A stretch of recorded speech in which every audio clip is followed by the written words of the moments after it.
Hi friends, welcome to Conquest Hindi News Analysis dated 10th August 2020. இன்னைக்கு நம்ம பார்க்கக்கூடிய first article என்ன அப்படின்னு கேட்டீங்கன்னா defence ministry to import embargo on 101 items. சரி, அப்ப டிஃபென்ஸ் மினிஸ்ட்ரி என்ன பண்ண போறாங்கன்னா நம்ம பண்ணக்கூடிய இறக்குமதி, அதாவது டிஃபென்ஸ் செக்டார்ஸ்ல நம்ம பண்ணக்கூடிய இறக்குமதி, ஆர்ம்ஸா இருக்கட்டும், ஏர்கிராஃப்ட்ஸா இருக்கட்டும், நம்ம என்னென்னலாம் இம்போர்ட் பண்றோமோ அதுல 101 ஐட்டத்தை நாங்க என்ன பண்ண போறோம் அப்படின்னு சொல்றாங்கன்னா பேன் பண்ண போறாங்க. சரி, ஒட்டுமொத்தமா 101 ஐட்டத்தையும் உடனே நீங்க பேன் பண்ண போறீங்களா அப்படின்னு கேட்டா கிடையாது. ப்ராக்ரசிவா தான் இந்த பேனை வந்துட்டு கொண்டு வர போறாங்க. சரி, எதுக்கு திடீர்னு கவர்மெண்ட் இந்த மாதிரியான ஒரு பேன் வந்துட்டு எக்ஸ்பிரஸ் பண்றாங்க அப்படின்னு கேட்டீங்கன்னா, ஏற்கனவே லாஸ்ட் வீக்ல நம்ம என்ன பார்த்திருந்தோம்னா டிஃபென்ஸ் ப்ரொக்யூர்மெண்ட் பாலிசி 2020 டிராஃப்ட் வந்துட்டு ரிலீஸ் பண்ணியிருந்திருப்பாங்க. அந்த டிராஃப்ட்ல இந்தியாவோட அப்ஜெக்டிவ் என்ன சொல்லியிருப்பாங்க அப்படின்னு கேட்டீங்கன்னா, இந்தியால டிஃபென்ஸ் அப்படிங்கிற எக்ஸ்பெண்டிச்சர்ல India is the 5th largest expenditure with respect to defence budget அப்படிங்கிற மாதிரி. சரியா? சோ அப்ப இதுல நம்மளோட டிஃபென்ஸ் மார்க்கெட் அப்படிங்கிறது ரொம்ப பெருசா இருக்கு. ஆனா டிஃபென்ஸ் மார்க்கெட் அப்படிங்கிறது பெருசா இருக்கக்கூடிய சிச்சுவேஷன்ல ஆனா மேனுஃபேக்சர் எதுவுமே ரொம்ப ஜாஸ்தியா நடக்கிறது கிடையாது இந்தியால. டிசைனா இருக்கட்டும், ரிசர்ச் அண்ட் டெவலப்மெண்ட்ஸா இருக்கட்டும், இட் இஸ் ரிலேட்டிவ்லி லோ. அதனாலதான் நம்ம நிறைய பொருட்களை இம்போர்ட் பண்ணிட்டு இருக்கோம். அப்ப அந்த பாலிசில என்ன அப்ஜெக்டிவ் சொல்லியிருப்பாங்கன்னா, நம்ம இந்தியா கிட்டத்தட்ட $25 பில்லியன் டர்ன் ஓவர் கொடுக்கணும் இண்டிஜினியஸா மேனுஃபேக்சர் பண்ணக்கூடிய டிஃபென்ஸ் ப்ராடக்ட்ஸ் மேல. இந்த 25 பில்லியன்ல கிட்டத்தட்ட $5 பில்லியன்ஸ் வந்துட்டு நம்ம ஏற்றுமதி பண்ணணும், நம்ம இங்க மேனுஃபேக்சர் பண்ணி டிஃபென்ஸ் எக்யூப்மெண்ட்ஸ் எல்லாம் அப்படின்னு சொல்லிட்டு. சரி, அப்ப இது எதை பூஸ்ட் பண்ணுது அப்படின்னு கேட்டீங்கன்னா, indigenisation of the defence production. அதாவது இண்டிஜினைசேஷன் அப்படின்னு கேட்டீங்கன்னா நம்ம நாட்டிலேயே பண்ணணும் அப்படிங்கிற மாதிரி ஐடியாஸா இருக்கட்டும், டிசைன்ஸா இருக்கட்டும், எல்லாமே நம்ம கிட்ட இருந்து தான் எவால்வ் ஆகணும். அப்ப இதுக்கு சப்ளிமெண்ட் பண்ற மாதிரி கவர்மெண்ட் வேற என்ன சொல்லிருக்காங்க அப்படின்னா, நாங்க சில டெசிஷன்ஸ் எடுத்திருக்கோம். என்ன மாதிரியான டெசிஷன்ஸ் அப்படின்னா, எந்தெந்த கவர்மெண்ட் கான்ட்ராக்ட்ஸ் எல்லாம் இந்த ஆர்ம்ஸ் வந்துட்டு ப்ரொக்யூர் பண்றதுக்கு எதெல்லாம் 200 கோடிக்கு மேல நாங்க செலவு பண்ண போறோமோ அதுல ஃபாரின் கம்பெனிஸ் பார்ட்டிசிபேட் பண்ண மாட்டாங்க அந்த டெண்டர் ப்ராசஸ்ல. விச் மீன்ஸ் இந்தியா மட்டும்தான் பார்ட்டிசிபேட் பண்ணுவாங்க. எதுக்காக கவர்மெண்ட் இதெல்லாம் பண்ணிட்டு இருக்காங்கன்னா, India wants to try to push ஆத்ம நிர்பான் பாரத் இனிஷியேட்டிவ். ஆத்ம நிர்பான் பாரத் செல்ஃப் ரிலையன்ஸ் மூவ்மெண்ட் அப்படின்னு சொல்லிட்டு இதே மாதிரியான செல்ஃப் ரிலையன்ஸ் மூவ்மெண்ட் தான் 1905ல வந்துட்டு நடந்திருக்கும். பார்ட்டிஷன் ஆஃப் பெங்கால் நடந்ததுக்கு அப்புறமாட்டி நாங்க வந்துட்டு எதுவுமே வெளிநாட்டவங்களோட பொருளை வந்துட்டு நாங்க யூஸ் பண்ண மாட்டோம் அப்படின்னு சொல்லிட்டு ஸ்வதேசி மூவ்மெண்ட் அப்படின்னு ஒண்ணு லான்ச் பண்ணிருப்பாங்க. பிளஸ் இந்தியா ஜாஸ்தி என்ன பண்றாங்க அப்படின்னு கேட்டீங்கன்னா, தன்னோட ஆர்ம்ஸை வந்துட்டு இம்போர்ட் பண்ணிட்டு இருக்காங்க. 9.5% ஆஃப் த ஆர்ம்ஸ் இம்போர்ட், டோட்டலா உலக அளவுல நடக்கக்கூடிய ஆர்ம்ஸ் இம்போர்ட்ல 9.5% ஆஃப் த ஆர்ம்ஸ் இம்போர்ட் வந்துட்டு இந்தியா பண்ணிட்டு இருக்காங்க. So which makes that India is the second largest importer. நம்ம தான் ஜாஸ்தி உலகத்திலே 2வது இடத்துல ஆயுதங்களை இறக்குமதி பண்றதுல நம்ம தான் 2வது பொசிஷன்ல இருக்கோம் அப்படிங்கிறது. சரி, இந்த மாதிரி இருக்கிறதுனால என்ன பிரச்சனை வரும் அப்படின்னு கேட்டீங்கன்னா, ஃபர்ஸ்ட் வந்துட்டு இம்போர்ட் டியூட்டிஸா இருக்கட்டும், இது எல்லாமே வந்துட்டு இதுக்குள்ள வந்துட்டு போடுவோம். சோ இதுல வந்துட்டு காஸ்ட் வந்துட்டு ரைஸ் ஆகும். செகண்ட் ப்ராப்ளம் என்ன அப்படின்னு கேட்டீங்கன்னா, நம்ம இது நிறைய பொருளை இம்போர்ட் பண்ணும் போது நம்மளோட ஃபாரின் ரிசர்வ்ஸ் அப்படிங்கிறது என்ன ஆயிட்டே இருக்கும் அப்படின்னு கேட்டீங்கன்னா கம்மி ஆகிக்கிட்டே இருக்கும். பிளஸ் நம்ம எப்பயுமே செல்ஃப் ரிலையண்டா இருக்கிறது நமக்கு ரொம்ப நல்லது. ஏன் அப்படின்னா, நம்ம ஏதோ ஒரு கண்ட்ரியை ஆர்ம்ஸ்க்காக டிபெண்ட் பண்ணிட்டு இருக்கோம். ஏதோ ஒரு சிச்சுவேஷன்ல இன்டர்நேஷனல் ரிலேஷன்ஷிப்ல இந்த 2 கண்ட்ரிக்கும் நல்ல மாதிரியான ரிலேஷன்ஷிப் இல்ல அப்படிங்கிற பட்சத்துல ஒருவேளை நமக்கு ஆர்ம்ஸ் கொடுக்கல அப்படின்னா, எந்த இடத்துல தேவையோ அந்த இடத்துல கிடைக்காம போயிடுச்சுன்னா அப்ப நம்ம அந்த கண்ட்ரியை டிபெண்ட் பண்ணி இருக்கிறதுல அவசியமே கிடையாது அப்படிங்கிற மாதிரி. சோ இதெல்லாம் ப்ராப்ளம்ஸ். சோ இவங்க வேற என்ன சொல்லியிருந்தாங்க அப்படின்னு கேட்டீங்கன்னா, இந்த 101 ஐட்டம் நாங்க எப்படி வந்துட்டு கொடுக்க போறோம் அப்படின்னா, நெகட்டிவ் லிஸ்ட் அப்படின்னு ஒண்ணு கிரியேட் பண்ணிப்பாங்க. இந்த ப்ராடக்ட்ஸ் எல்லாம் நெகட்டிவ் லிஸ்ட்ல போட்டிருக்கக்கூடிய ப்ராடக்ட்ஸ் எதுவுமே இம்போர்ட் பண்ணக்கூடாது, இறக்குமதி பண்ணக்கூடாது அப்படிங்கிறது. இந்த இம்போர்ட் லிஸ்ட் நெகட்டிவ் லிஸ்ட்ல இருக்கக்கூடிய ப்ராடக்ட்ஸ் எல்லாமே யார் தான் ப்ரொடியூஸ் பண்ணுவாங்க அப்படின்னு கேட்டீங்கன்னா, ரைட் ஃப்ரம் டிசைனா இருக்கட்டும், லே அவுட்டா இருக்கட்டும், எல்லாத்தையுமே கம்ப்ளீட்டா Indian manufacturers, rather it be private இல்ல பப்ளிக். 2020 டிசம்பருக்குள்ள 69 ஐட்டம்ஸ் மட்டும் தான் பேன் பண்ண போறாங்க. டிசம்பர் 2021ல 11 ஐட்டம்ஸ் will be banned. 2022ல 4 ஐட்டம்ஸ் எக்ஸ்ட்ராவா பேன் பண்ணுவாங்க. 23ல 8 ஐட்டம்ஸ், 24ல 8 ஐட்டம்ஸ், 25ல 1 ஐட்டம். ஸோ கம்ப்ளீட்டா 101 ஐட்டம் வந்துட்டு நாங்க கம்ப்ளீட்டா பண்ண போறோம். எதுக்குள்ள நாங்க இத பண்ண போறோம் அப்படின்னு கேட்டீங்கன்னா, 2025க்குள்ள நாங்க கம்ப்ளீட்டா 101 ஐட்டத்தையும் பேன் பண்ணிடுவோம். ஆனா ஸ்டெப் பை ஸ்டெப்பா ப்ராக்ரசிவா தான் நாங்க இத வந்துட்டு இம்போர்ட்ல பேன் வைக்க போறோம். After 2005 long range land attack cruise missile, இந்த லேண்ட் அட்டாக் பண்ணக்கூடிய க்ரூஸ் மிசைலையுமே நாங்க இம்போர்ட் பண்ண போறாது. கம்ப்ளீட்டா நாங்க இதையும் என்ன பண்ண போறோம், மேனுஃபேக்சர் பண்ண போறோம் அப்படின்னு சொல்லியிருந்தாங்க. பிளஸ் இந்த அனௌன்ஸ்மெண்ட் சொல்லும் போது டிஃபென்ஸ் மினிஸ்டர் வேற என்னமோ சொல்லியிருப்பாருன்னா, நாங்க ப்ரொக்யூர்மெண்ட் பட்ஜெட், அதாவது நாங்க ப்ரொக்யூர்மெண்ட்னா வாங்குறது அப்படின்னு அர்த்தம். ஸோ நாங்க வாங்குறதுக்கு எவ்வளவு பட்ஜெட் போட்டு வச்சிருக்கோமோ, அதாவது கேபிட்டல் ப்ரொக்யூர்மெண்ட் பட்ஜெட். இது என்ன கேபிட்டல் ப்ரொக்யூர்மெண்ட் அப்படின்னா, எக்கனாமில எது ரொம்ப முக்கியம் அப்படின்னு கேட்டீங்கன்னா, லேபர், லேண்ட், கேபிட்டல் அப்படின்னு சொல்லுவாங்க. ராதர் இட் பி ஹியூமன் ரிசோர்சஸா இருக்கட்டும், அப்படி இல்லைன்னா பிசிக்கலா இருக்கக்கூடிய கேபிட்டல். அப்ப கேபிட்டல் அப்படிங்கிறது இப்போதைக்கு நம்ம ஒரு ஆர்ம்ஸ் வாங்குறோம் அப்படின்னா அது ரொம்ப வருஷத்துக்கு நம்ம வந்துட்டு என்ன பண்ணும், ஹெல்ப் பண்ணும். ஒரு வீடு அப்படிங்கிறது நமக்கு கேபிட்டல். அதை நம்ம இப்ப கட்டுறோம் அப்படின்னா அது பிற்காலத்துல நமக்கு என்ன பண்ணும், ஹெல்ப் பண்ணும். உடனே நமக்கு அதுல இருந்து எந்த ரிட்டர்ன்ஸும் வராது. பிற்காலத்துல நம்ம எதுக்கும் வாடகையும் கொடுக்க தேவையில்ல அப்படிங்கிற மாதிரி.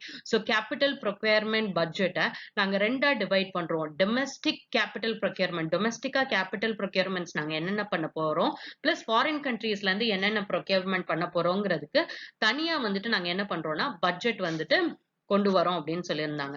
வேற என்ன பேசியிருப்பாரு அப்படின்னு கேட்டீங்கன்னா, இது வந்துட்டு ரொம்ப பெரிய ஆப்பர்ச்சுனிட்டி. ஏன்னா ஒரு கண்ட்ரில இருந்து நம்ம வாங்கிட்டு இருக்க பொருளை இம்போர்ட்ல வந்துட்டு நாங்க பேன் பண்றோம். ஆனா அந்த particular material, that is defence எக்யூப்மெண்ட்ஸா இருக்கட்டும், இது நமக்கு தேவை. ஒரு ஏர் ரைஃபிள், ஏர் கிராப்ட்ஸ் வேணும், இல்ல ரைஃபிள்ஸ் ஏதாச்சும் வேணும். ஆனா அது நெகட்டிவ் லிஸ்ட்ல இருக்கு, அது இம்போர்ட் பண்ண முடியாதுங்கிற சிச்சுவேஷன்ல ஆர்ம்டு ஃபோர்ஸஸ்க்கு என்ன வேணும், இது கண்டிப்பா வேணும் அப்படிங்கும் போது there is a demand, right? So ஒரு நெசசிட்டி இருக்கு. ஆனா என்ன பண்ணக்கூடாது, இது இம்போர்ட் பண்ண முடியாது.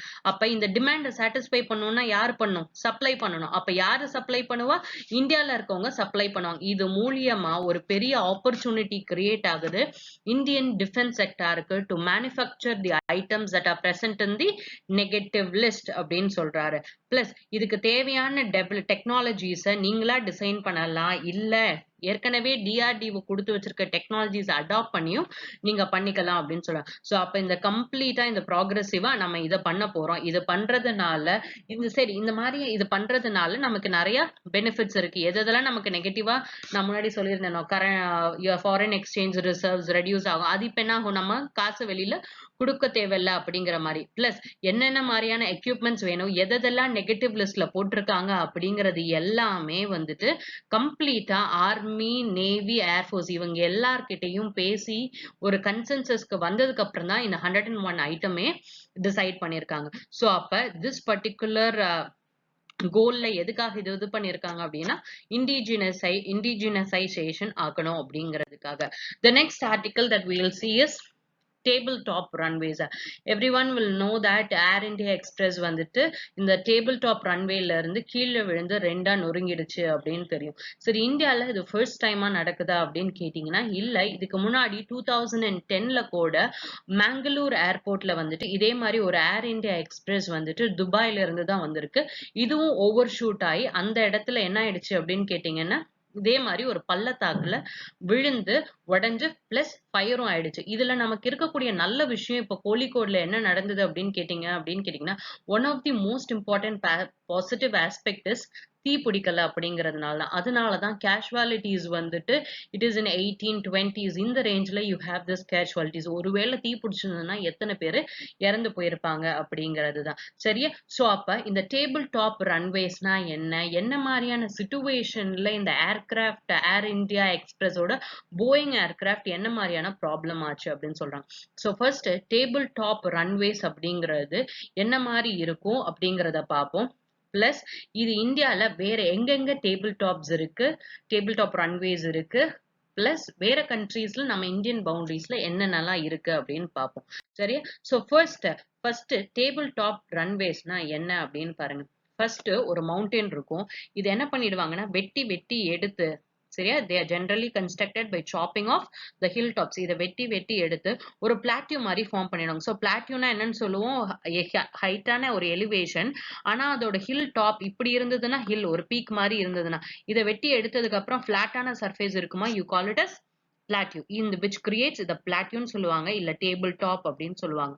சோ அப்ப இததான் என்னன்னு சொல்லுவாங்க அப்படின்னா டேபிள் டாப் ரன்வேஸ் அப்படின்னு சொல்லுவாங்க. அப்போ ஒரு மவுண்டனை செதுக்கி தான் இந்த மாதிரி உருவாக்கியிருக்காங்களா?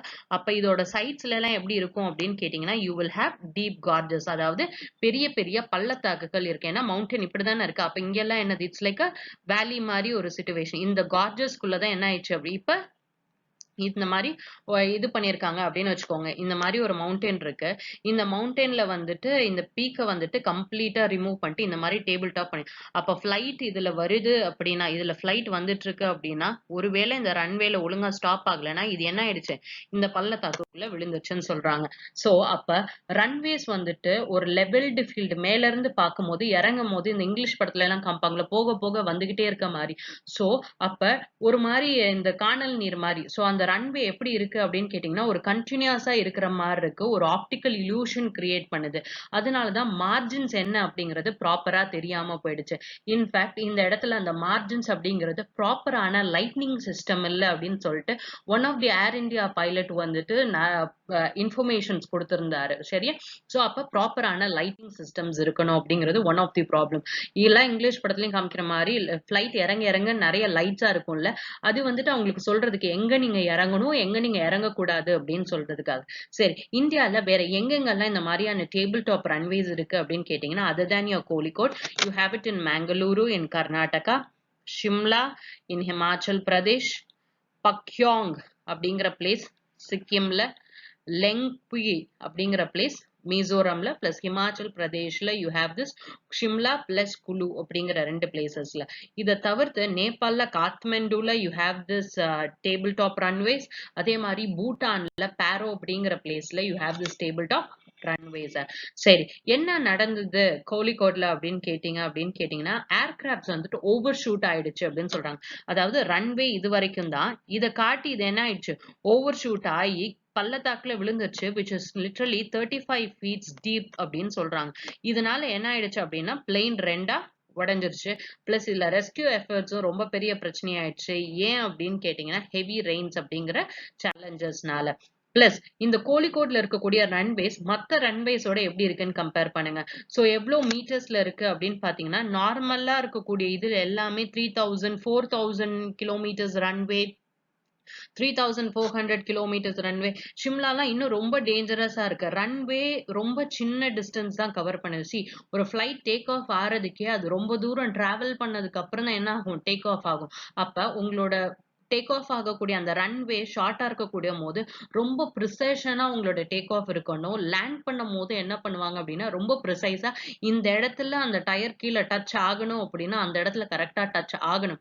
டச் ஆகல அப்படிங்கிற பட்சத்துல அதோட மூவ்மெண்ட் இன்னும் ஃபாஸ்டா போகும்போது இந்த மாதிரியான ஆக்சிடென்ட்ஸ் நடக்கிறதுக்கான சான்சஸ் நிறைய இருக்கு. இதை தான் DGCA, that is director general of civil ஏவியேஷனும் இதை தான் கோர்ட்டும் பண்றாங்க. அப்ப இந்த இடத்துல என்ன ஆயிடுச்சு அப்படின்னு கேட்டீங்கன்னா, சேஃப்டி டெபிசிட் அப்படிங்கிறது ரொம்ப பெரிய ப்ராப்ளம் ஆயிடுச்சு. ஏற்கனவே இந்த டேபிள் டாப் ரன்வேஸ் பத்தி 2010ல வந்துட்டு எப்ப கிராஷ் நடந்ததோ 2011ல ரெக்கமெண்டேஷன்ஸ் கொடுத்துருப்பாங்க. இந்த ரெக்கமெண்டேஷன்ஸ் இந்த பர்டிகுலர் கோழிக்கோடு ஏர்போர்ட்ல வந்துட்டு நடத்த முடியாம போனதுக்கான ரீசன் லேண்ட் அவைலபிலிட்டி எங்க கிட்ட இல்ல. அக்வயர் பண்றதுக்கு வந்துட்டு எங்களுக்கு பாசிபிலிட்டிஸ் இல்லாம போயிடுச்சு. லேண்ட் அக்வஸ்டேஷன்ல வி ஹேட் அன் இஷ்யூ அப்படின்னு சொல்றாங்க. வேற என்னென்ன மாதிரியான சிச்சுவேஷன்ஸ் அப்படின்னு கேட்டீங்கன்னா, ரொம்ப ஜாஸ்தியா ஸ்ட்ராங்கான மான்சூன் இருந்தது. எவ்வளவு மழை பெஞ்சிட்டு இருக்குன்னு தெரியும் நம்ம கேரளாக்கு இந்த சிச்சுவேஷன்ல. இதனால விசிபிலிட்டி பார்க்கக்கூடிய இது வந்துட்டு ரொம்ப ஜாஸ்தியா கிளியரா தெரியவே இல்லை. அந்த third thing is for shorter safety area. ஒரு ரன்வே அப்படின்னு இருந்ததுன்னு கேட்டீங்கன்னா ஒரு ஆப்டிமம் லெவல் இருக்கணும். ஆனா இது வந்துட்டு ரொம்ப ஷார்ட்டா இருந்தது. Plus options of arrester systems. ஒரு பேரிகேட் மாதிரி இருக்கணும் இல்லைங்க. இவ்வளோ ரன்வே வருது அப்படின்னா இந்த இடத்துல இந்த ஃபிளைட்டை வந்துட்டு தடுக்கக்கூடிய மாதிரி ஏதோ ஒரு பேரிகேட் வச்சிருந்தீங்கன்னா அட்லீஸ்ட் ஹிட் ஆகி இந்த இடத்துல இருக்கும். இவ்வளோ பெரிய இது வந்திருக்கு. So there was an arrester system அப்படிங்கிறது இந்த இடத்துல இல்லாமையே போயிடுச்சு. பிளஸ் இந்த இந்த இந்த ஏர்கிராஃப்ட் ஆக்சிடென்ட் நடந்த கொஞ்ச நேரத்திலேயே வந்துட்டு கொஞ்சம் ஒரு நாளுக்குள்ளேயே என்ன பண்ணிட்டாங்க அப்படின்னா, ஒரு ஆன்சியஸ்னஸ், எங்க மக்கள் இதை ரொம்ப ஜாஸ்தி இது பண்ணிடுவாங்களோன்னு சொல்லிட்டு திருப்பி நார்மலுக்கு கொண்டு வரணும் அப்படிங்கிறதுக்காக நீங்க ரீஸ்டார்ட் பண்ணிட்டீங்க. பட் சில இடத்துல இந்த மாதிரி பேட் வெதர் இருக்கக்கூடிய சிச்சுவேஷன்ல நீங்க பொட்டன்ஷியலா ஏர்கிராஃப்ட்ஸை நீங்க என்ன பண்ணணும் அப்படின்னா டைவர்ட் பண்ணணும். எது சேஃபான ஏர்கிராஃப்டோ. இந்தியா இந்த மாதிரி ஏர்கிராஃப்ட்ஸ்ல நடக்கக்கூடிய ஆக்சிடென்ட்ஸை ரொம்ப லைட்டா எடுத்துக்க முடியாது. ஏன்னா இந்த ஏர்கிராஃப்ட்ஸ்ல நடக்கக்கூடிய ஆக்சிடென்ட் ஆக்சிடென்ட்ஸ் என்ன பண்ணும் அப்படின்னு கேட்டிங்கன்னா, இந்தியாவோட ரெப்யூட்டேஷனை இன்டர்நேஷனல் லெவல்ல டவுன்கிரேட் பண்ற மாரி இருக்கும். ஸோ அப்ப இந்த இந்த கிராஷ நீங்க மூலதனமா வச்சுட்டு வேற என்னென்ன மாரியான ஃப்ரெஷ்ஷான ரிவ்யூஸ் பண்ணலாம் இந்த மாரி ரிஸ்கி ஏர்போர்ட்ஸ்ல. பிளஸ் நீங்க வந்துட்டு ஒரு டிரான்ஸ்பரண்டான ரெமீடியல் ஆக்ஷன் உடனே எடுக்கணும் அப்படின்னு இந்த ஆர்டிக்கல்ல சொல்லியிருக்காங்க. The next article that we see is Prime Minister launches farm infra scheme அப்படின்னு சொல்லியிருக்காங்க. So prime minister Narendra Modi வந்துட்டு என்ன லான்ச் பண்ணாங்கன்னா அக்ரிகல்ச்சுரல் இன்ஃப்ராஸ்ட்ரக்சர் ஃபண்ட் அப்படின்னு ஒரு ஃபண்ட் வந்துட்டு ஏற்கனவே ஜூலை மாசத்திலே லான்ச் பண்ணியிருந்தார். இந்த ஃபண்டுக்கு அடியில ஒரு ஃபினான்சிங் ஸ்கீம் கொண்டு வராரு which is 1 lakh crore financing scheme. சரி, இந்த ஃபினான்ஸ் அதாவது காசு கொடுக்க போறாங்க. அப்ப government is going to provide financial resources. இந்த ஃபினான்ஷியல் ரிசோர்சஸ் எதுக்காக கொடுக்குறாங்க அப்படின்னு கேட்டீங்கன்னா ரெண்டு விஷயத்துக்காக கொடுக்க போறாங்க.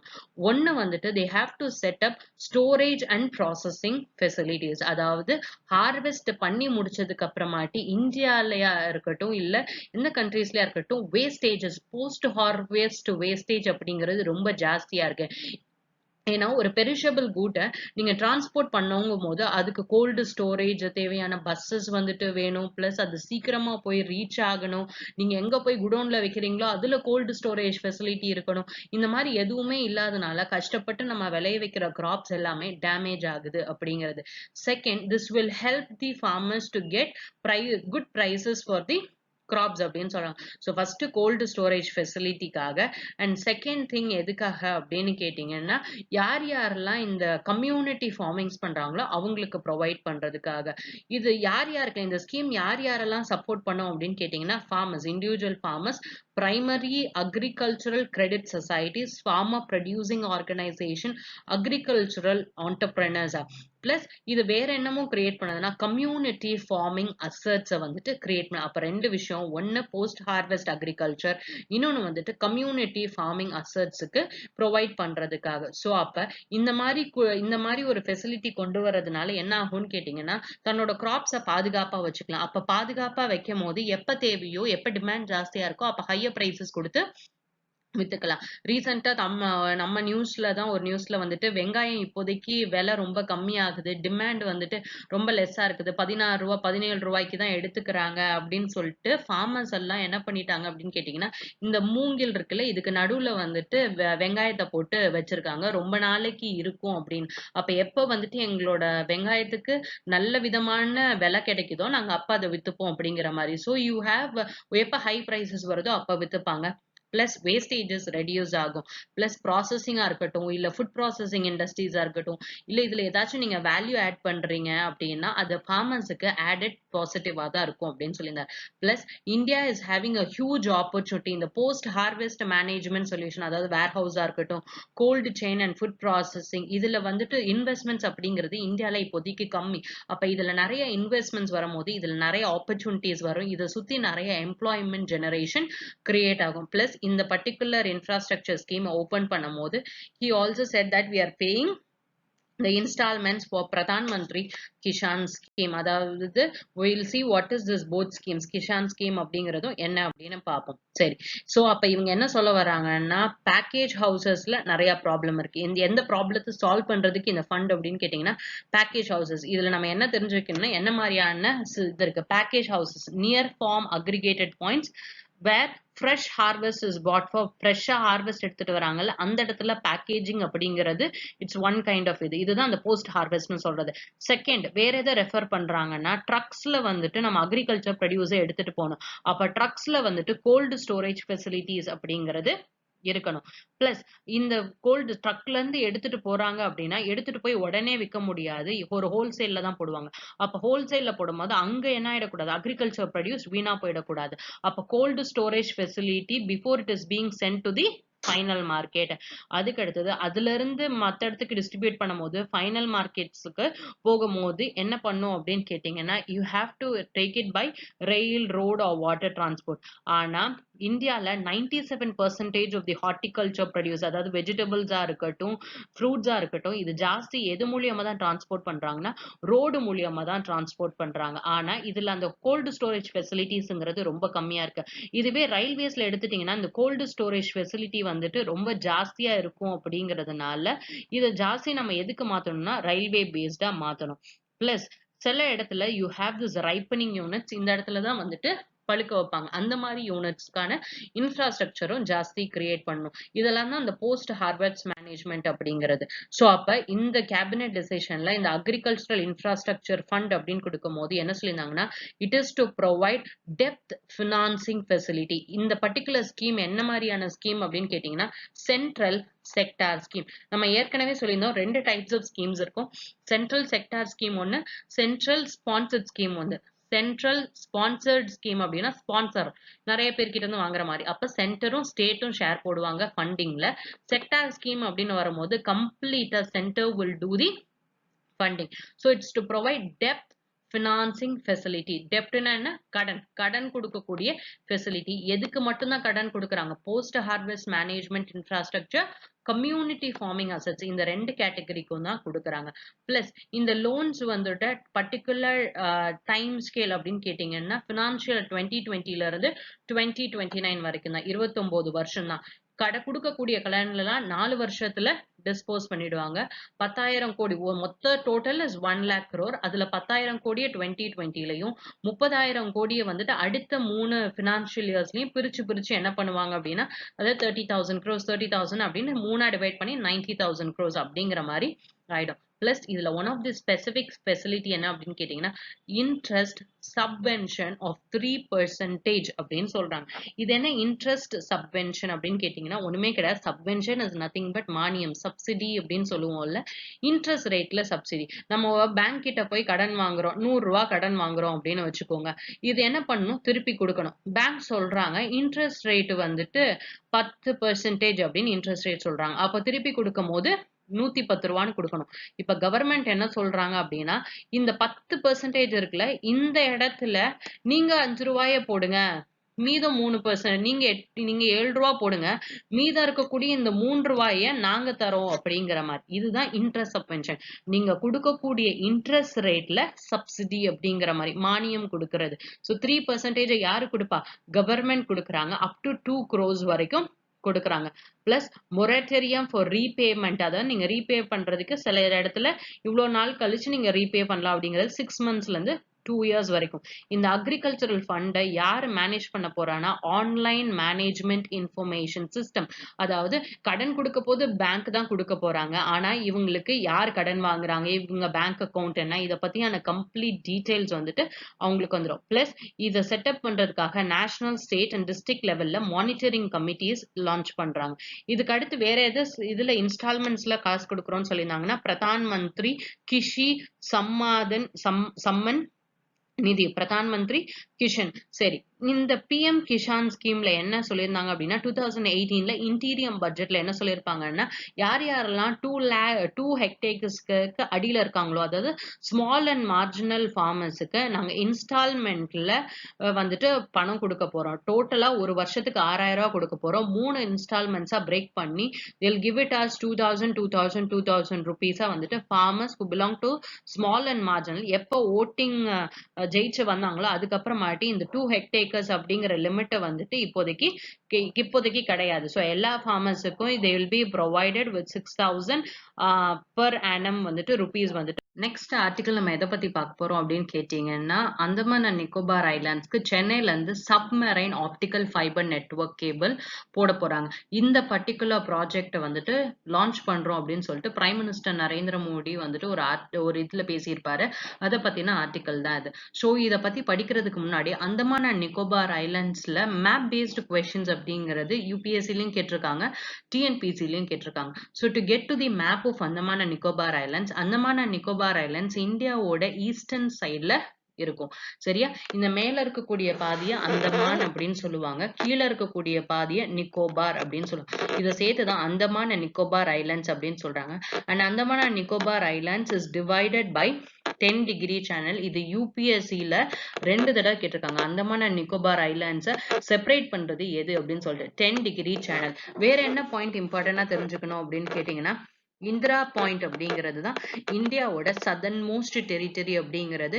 மெயின்லேண்ட்ல தான் கன்னியாகுமரி, ஆனா southern most tip of your Indian டெரிட்டரின்னு கேட்கும் போது it is your Indira point. இதை தாண்டி வேற என்னென்ன மாதிரியான ஐலாண்ட்ஸ் யூபிஎஸ்சி கேட்டிருந்தாங்க அப்படின்னா, பேரன் ஐலண்ட்ஸ். ஏன்னா இந்தியால இருக்கக்கூடிய ஒரே ஒரு ஆக்டிவ் வால்கனோ அது எது அப்படின்னு கேட்டீங்கன்னா பேரன் ஐலண்ட்ஸ் தான். இந்த பேரன் ஐலண்ட்ஸ் எந்த சைடு இருக்கு அப்படின்னு பாருங்க.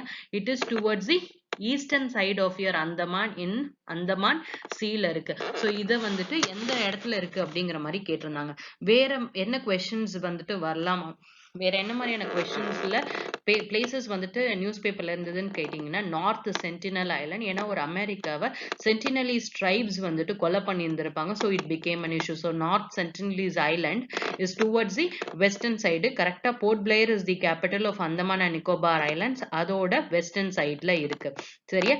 இதை தாண்டி போன வருஷம் என்ன பண்ணியிருப்பாரு அப்படின்னு கேட்டீங்கன்னா நரேந்திர மோடி வந்துட்டு in order to commemorate the independence that was given to Andaman and Nicobar islands by சுபாஷ் சந்திர போஸ் அப்படிங்கிறதுனால 3 ஐலாண்ட்ஸோட பேர் மாத்தம் பண்ணியிருப்பாரு. என்னென்ன அப்படின்னு கேட்டீங்கன்னா ஸ்வராஜ் தீப் அப்படின்னு சொல்லிட்டு, இங்க ஹேவ்லாக் ஐலாண்ட் இருக்குல்ல, இதோட பேரை ஸ்வராஜ் தீப் அப்படின்னு மாத்திருப்பாங்க. அதுக்கு கீழே இருக்கக்கூடிய நீல் ஐலாண்டோட பேரை ஷாஹித் தீப் அப்படின்னு மாத்திருப்பாங்க. அண்ட் கரெக்டா போர்ட் பிளேயருக்கு கொஞ்சம் மேல இருக்கக்கூடிய ரோஸ் ஐலாண்ட நேதாஜி சுபாஷ் சந்திர போஸ் ஐலாண்ட் அப்படின்னு மாத்தி இருந்திருப்பாங்க. டிஎன்பிசில என்ன கொஸ்டின் கேட்டிருந்தாங்கன்னா எந்த ஐலாண்ட நேதாஜி சுபாஷ் சந்திர போஸ் ஐலாண்ட் அப்படின்னு மாத்திருந்தாங்க அப்படின்னு கேட்டிருப்பாங்க. ரோஸ் ஐலாண்ட மாத்திருப்பாங்க.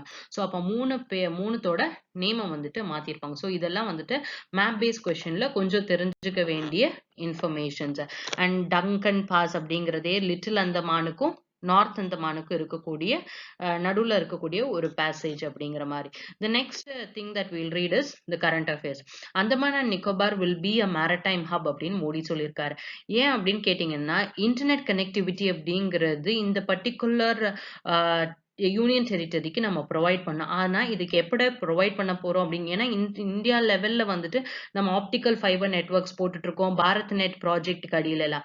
ஆனா இந்த அந்தமான் நிக்கோபார் ஐலண்ட்ஸை கனெக்ட் பண்ணோம் அப்படின்னா submarine optical fibre network cable is needed. சப்மரைன்னா தண்ணி கடியில இந்த ஆப்டிக்கல் ஃபைபர் நெட்வொர்க் கேபிள் போகும். இந்த கேபிள் கொண்டு வரதுனால it is of strategic importance. ஏன்னா இங்க என்ன ஆரம்பிக்கும், விர்ச்சுவலா ஒரு கனெக்டிவிட்டி வெளி உலகத்துக்கு பண்ணும் போது இது டிஜிட்டலா இண்டிபெண்ட் ஆக ஆரம்பிச்சிடும். அங்க இருக்கக்கூடிய ஸ்டார்ட் அப் கம்பெனிஸா இருக்கட்டும், இல்ல அது கடல் சார்ந்து இருக்கக்கூடிய எக்கனாமியா இருக்கட்டும், இது நிறைய ஃபிளரிஷ் ஆக ஆரம்பிக்கும். பிளஸ் சி பேஸ்டு ட்ரேடு, என்னென்ன மாதிரியான ஆர்கானிக் வழியில ட்ரேட் பண்ணக்கூடியது, கோகனட் பேஸ்ட் ப்ராடக்ட்ஸ் எல்லாம் ஈஸியா ட்ரேட் பண்ண முடியும்.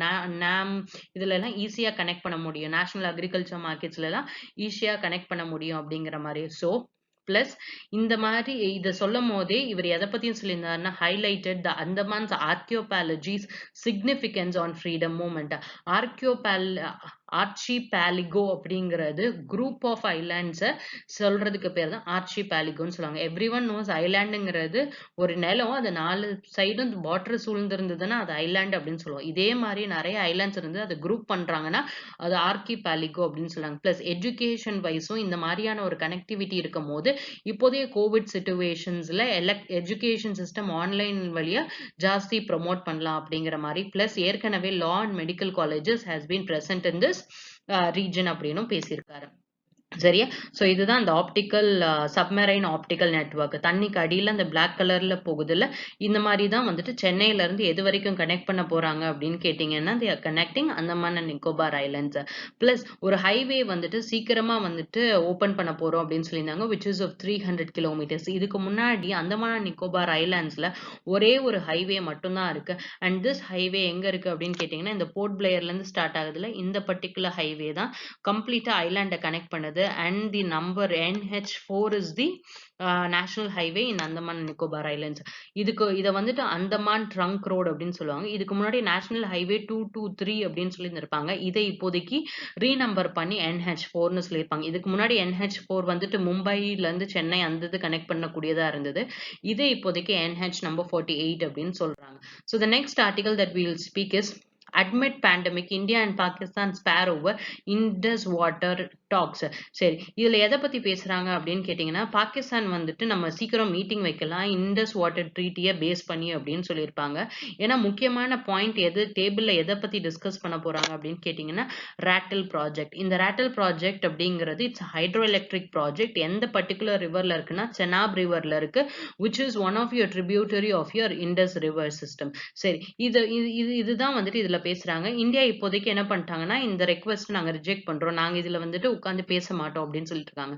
எல்லா வருஷமும் பெர்மனன்ட் இண்டஸ் கமிஷன் அப்படிங்கிறது whatever may be the problem between India and Pakistan.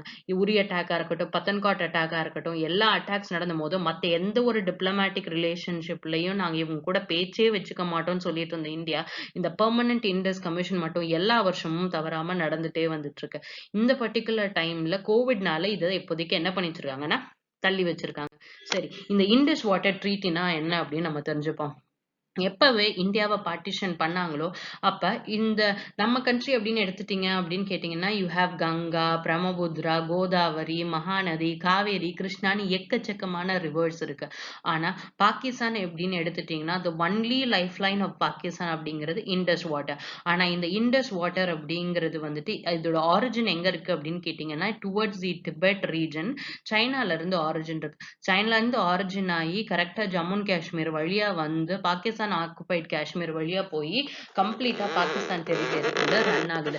அப்ப ஒருவேளை ஏதாச்சும் வார் இந்த மாதிரி சிச்சுவேஷன் வரும்போது ஒருவேளை இந்தியா வாட்டரை ஸ்டாப் பண்ணிட்டாங்கன்னா பாகிஸ்தானோட எக்கனாமி என்ன ஆயிடும் அப்படின்னு கேட்டீங்கன்னா கம்ப்ளீட்டா டாப்ல ஆயிடும். இந்த பிரச்சனை இதை வச்சுதான் இந்த இண்டஸ் வாட்டரை பிரிக்கணும் அப்படிங்கிற ப்ராப்ளமே ஆரம்பிச்சிருக்கும். அப்ப இந்த டிஸ்ட்ரிபியூஷன் ஆஃப் இண்டஸ் வாட்டர் அப்படிங்கிறத நம்ம பிரிக்கணும் அப்படின்னு சொல்லிட்டு ஒரு ட்ரீட்டி சைன் பண்ணியிருப்பாங்க. 19th செப்டம்பர் 1960 அன்னைக்கு இந்தியா அண்ட் பாகிஸ்தான். இதுக்கு யார் இன்டர்மீடியேட் பண்ணியிருப்பாங்கன்னா வேர்ல்டு பேங்க் இன்டர்மீடியேட் பண்ணியிருப்பாங்க. அப்போதைய பிரைம் மினிஸ்டர் ஜவஹர்லால் நேரு, பாகிஸ்தானோட பிரைம் மினிஸ்டர் ஆயூப் கான், இவங்க 2 பேரும் வந்துட்டு அக்ரிமெண்ட் சைன் பண்ணி இண்டஸ் வாட்டர் ட்ரீட்டி அப்படின்னு சொல்லியிருப்பாங்க.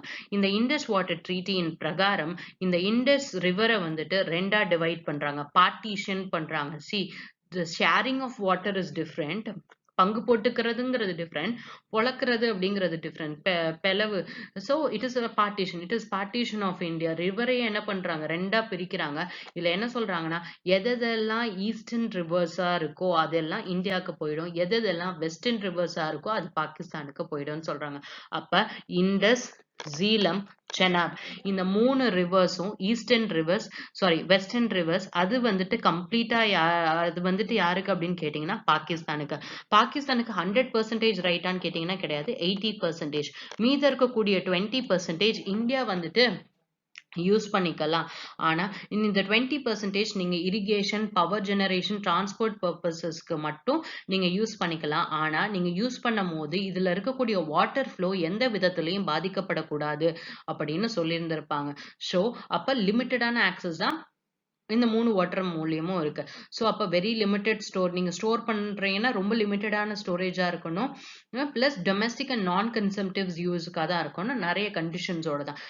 ஈஸ்டர்ன் ரிவர்ஸ் அப்படின்னு பாத்தீங்கன்னா ரவி, பியாஸ், சட்லஜ் இந்த 3 ரிவர்ஸும் இந்தியாவுக்கு கம்ப்ளீட் எக்ஸ்க்ளூசிவ் ரைட்ஸ். இதுல இந்தியா என்ன வேணாலும் பண்ணிக்கலாம் அப்படிங்கிற மாதிரி சிச்சுவேஷன். இது உரி அட்டாக் நடந்த போது பிரைம் மினிஸ்டர் மோடி என்ன சொல்லியிருப்பாருன்னா, நம்ம இந்த 20% ஆஃப் வாட்டர் யூட்டிலைசேஷனை கூட நம்ம ஒழுங்கா யூஸ் பண்றது கிடையாது. blood and water cannot flow in the at the same time அப்படின்னு சொல்லியிருந்திருப்பாரு. ஸோ அதனால இந்த 20% நம்ம எஃபிஷியண்டா யூஸ் பண்ணணும் அப்படின்னு பேசியிருந்திருப்பாரு.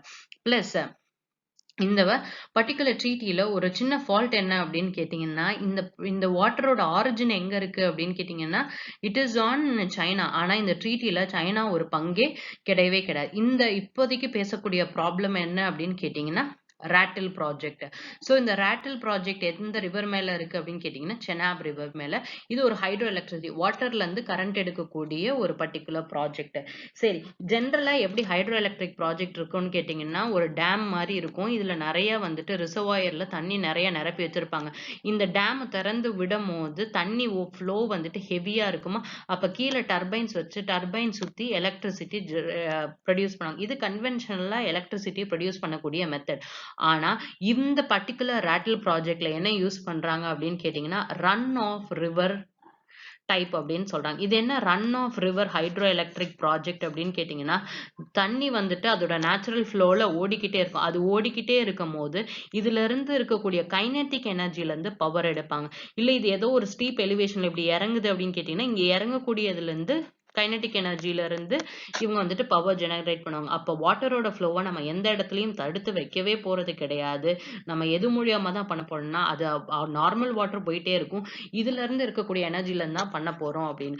இந்தியா வந்துட்டு இதுக்கு ஒரு நியூட்ரல் எக்ஸ்பர்ட் நீங்க வந்துட்டு ஃபார்ம் பண்ணிக்கோங்க அப்படின்னு சொல்றாங்க. ஆனா பாகிஸ்தான் வந்துட்டு, இல்ல இத நான் பெர்மனன்ட் கோர்ட் ஆஃப் ஆர்பிட்ரேஷன்க்கு எடுத்துட்டு போய் ஒரு ட்ரைபியூனல் ஃபார்ம் பண்ண சொல்வேன். இந்த வாட்டர் டிஸ்பியூட்ட நடத்தி எது யாருக்கு சாதகமா வருது அப்படின்னு பார்க்கறது. India is against this tribunal. ஏன்னா கோர்ட் கேஸ் அப்படின்னு போயிடுச்சுன்னா என்ன ஆயிடும் அப்படின்னு கேட்டீங்கன்னா, இது எப்ப முடியும் அப்படின்னே தெரியாம போயிடும் அப்படிங்க. நெக்ஸ்ட் நம்ம பார்க்கக்கூடிய article Loya jirga approves prisoners release.